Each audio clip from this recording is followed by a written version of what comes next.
10वीं किस के रिव्यू में मैंने कहा था ये ड्रामा खत्म हो चुका है और अब कोई बहुत बड़ा धमाका, कोई बहुत बड़ा ट्विस्ट ही इस ड्रामे में दोबारा जान डाल सकेगा। और मैंने अंदाजा लगाया था कि शायद अदील घर वापस आ जाए और अदील घर वापस आ गया।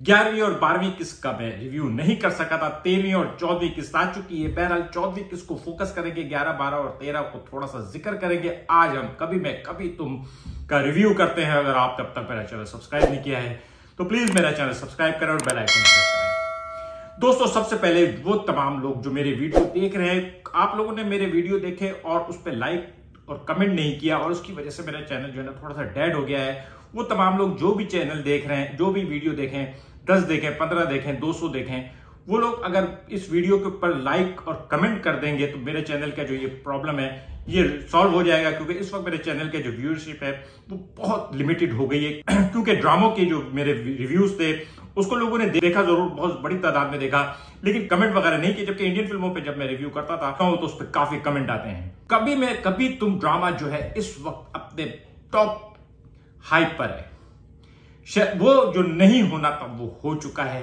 मुस्तफा के दिल में बदगुमानी, वो बदगुमानी नहीं है बल्कि मुस्तफा के दिल में ये बात बैठ गई है कि वो शर्जीना के काबिल नहीं है और वो शर्जीना पे फोर्स हो गया और शर्जीना ने कंप्रोमाइज किया है।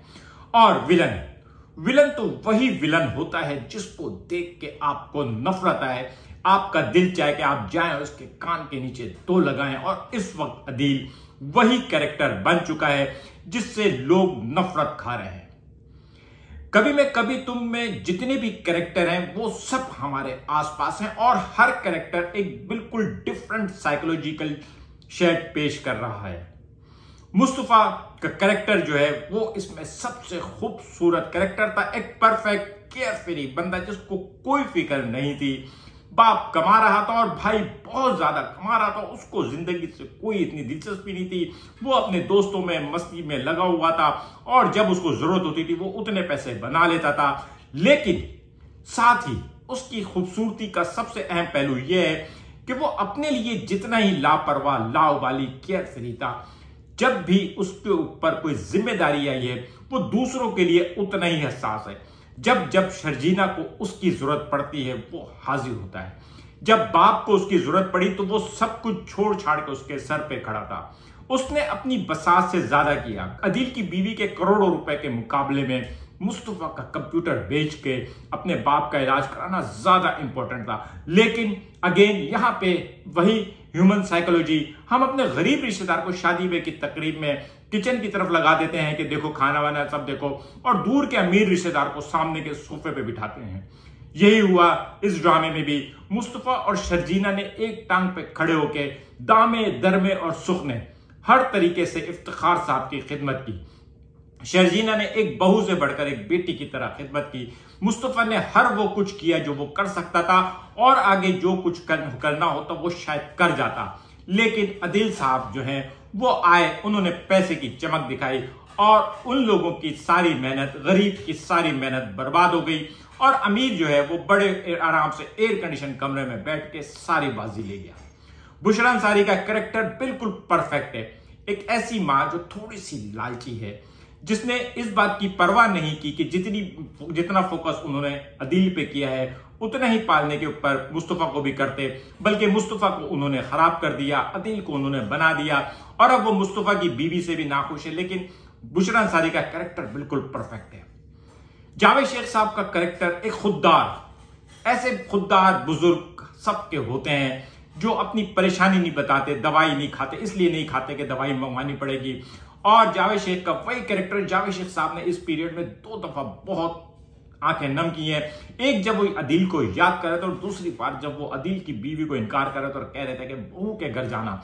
ये दोनों जगह जो थी वो बहुत क्लास की थी। क्योंकि बहरहाल ह्यूमन नेचर है, कितने भी सख्त है, कितने भी उसूलों का है, लेकिन अदील उसका बड़ा बेटा और बड़े बेटे की बड़ी बात होती है। साथ में सिद्रा यानी माया खान का कैरेक्टर बज़ाहिर बहुत माठा सा है, साइड का है, लेकिन जहां जहां उसकी अदाकारी है, जब अदील को फोन नहीं लग रहा था वो वक्त अदील बाप की परेशानी और शर्जीना को देख के जो उसके फेस एक्सप्रेशन थे और अदील के सामने जो बुशरा अंसारी का शर्जीना के साथ रवैया, उसके ऊपर जो उसके फेस एक्सप्रेशन हर जगह वो लाजवाब अदाकारी कर रही है। अदील अदील जो है वो एक परफेक्ट अपॉर्चुनिस्ट बना है, मी सेंट्रिक, सिर्फ उसकी जात, एवरीथिंग। वो किसी के लिए कोई सेक्रीफाइस नहीं कर सकता।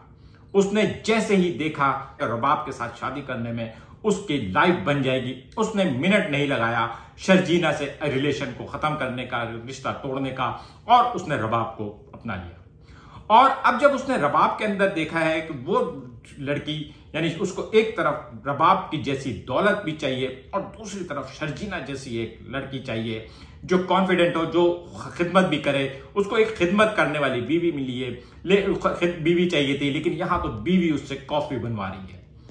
और यहीं पे वो जो है वो अपना गेम शुरू किया उसने, और जिस तरह से उसने शर्जीना और मुस्तफा के दिल में बदगुमानी पैदा की है। शर्जीना के लिए तो वो कामयाब नहीं हो सका क्योंकि वो पढ़ी लिखी बाशऊर लड़की है, लेकिन मुस्तफा के दिल में कहीं ना कहीं दरार आ गई। परफेक्ट कैसे रबाब का कैरेक्टर अगर हम देखें, वो एक पॉजिटिवनेस है, अमीर बाप की अमीर बेटी, जिसको जो चाहिए, जिसने आज तक जिंदगी में जो कुछ चाहा और अब उसको अदील मिल गया है। और उसकी सहेली ने बिल्कुल सही कहा था कि वो अदील को किसी ट्रॉफी की तरह लेके घूम रही है, और अब वो अदील को किसी तरह से लूज नहीं करना चाहती। और उसको ये शक जो था कि वो शर्जीना की तरफ जाएगा, वो बहरहाल कहीं ना कहीं औरत के अंदर ये इंस्टिंक्ट होती है, उसको एहसास हो जाता है कि उसका शौहर किस औरत को किस नजर से देख रहा है, और ये चीज एग्जैक्टली उसके ऊपर थी। और वो जिस तरह से अपने सास के घर आई है वो परफेक्ट है। फिर उसके बाद शर्जीना जो इस ड्रामे की सुपर स्टार है, नॉवेल की परफेक्ट हीरोइन है, अपने बाप की लाडली बेटी, बाप को उस पर फख्र था, उसने वैसे ही करके दिखाया। बाप की इज्जत रखने के लिए मुस्तफा जैसे से शादी कर ली, और अब मुस्तफा जैसे को इंसान का बच्चा बना दिया है। मुस्तफा कमाने लगा है। जब लाइफ सेट हो गई थी उस वक्त बाप के हार्ट अटैक ने जिंदगी में वो प्रॉब्लम नहीं क्रिएट की थी। 10-12 लाख रुपये मैनेज कर लेते, ज्वेलरी बेच देते, बाप से उधार ले लेते, लेकिन मेरे ख्याल में जावेद शेख का इलाज हो जाता। लेकिन अदील की वापसी ने जो शर्जीना को सेटबैक दिया है, क्योंकि एक ऐसे घर में रहना जहां पे एक ऐसा शख्स है जिसने आपको लास्ट आवर पे डिनाई किया हो, रिश्ता तोड़ा हो, जिसकी वजह से बेइज्जती हुई हो, और अब उसी के छोटे भाई से आपकी शादी हुई भी हो, और वहां पे उस माहौल में एक ऐसा बंदा जो आपको टीज भी कर रहा हो, इससे ज्यादा टॉक्सिसिटी हो नहीं सकती। सास के जो तंज होते हैं, सास के जो ताने होते हैं, वो बहुएं सुन लेती हैं। जेठ के ताने कभी किसी बहू को बर्दाश्त नहीं होते। ये मैं आपको बताऊं, ये एक ह्यूमन साइकोलॉजी है, और यहाँ पे यही हो रहा है। और शर्जीना के साथ जो हो रहा है, मेरे ख्याल में बज़ाहिर वैसे तो ड्रामे के हिसाब से बहुत इंटरेस्टिंग, और अब जाहिर है आगे क्या होगा, लेकिन ये इस ड्रामे का वर्स्ट फेज इस लिहाज से है कि यहाँ पे देखने वाले जो हैं वो कंफ्यूज हो गए, क्योंकि ये जो कपल था, ये जो अपोजिट अट्रैक्ट वाला कपल था, एक लड़की जो बहुत डिसिप्लिन, बहुत पढ़ी लिखी, बहुत मेच्योरिटी के साथ जिंदगी गुजारने वाली थी, और एक लाओबाली जिसने जिंदगी में कुछ भी ना करने की ठान रखी थी। उन दोनों की शादी के बाद जिस तरह से ये दोनों एक एक स्टेप बैक हुए, सबसे अहम बात ये थी कि कम पैसे थे, जो कुछ भी था खुश थे, हर तरह से कंपेटेबिलिटी थी।